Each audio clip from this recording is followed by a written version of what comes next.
Last night, you stated, among other things, that Mr Rudd had displayed a casual disregard on questions of national security.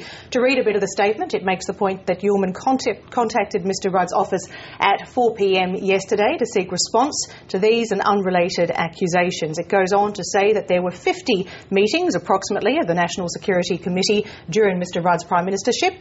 It also says that Mr Rudd has been advised that 2 senior Cabinet Ministers spoke with Uhlmann yesterday denying his charge against Mr Rudd. This was not reflected in Uhlmann's story. The statement goes on to say Uhlmann has made a similar allegation regarding Mr Rudd's attendance at the Strategic Priorities and Budget Committee. Those charges are also untrue, and it says that where ministers who were members of Cabinet committees could not physically attend themselves, they would usually be represented by members of their senior staff. That's only part of what is quite a lengthy statement. Your response?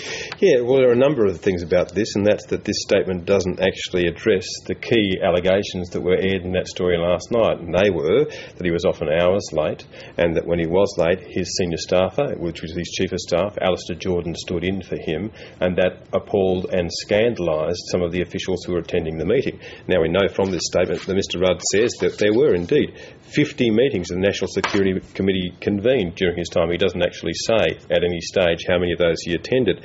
He says that he got there unless he was physically prevented from doing so because of other prime ministerial duties. Goes on to say including travel abroad or interstate.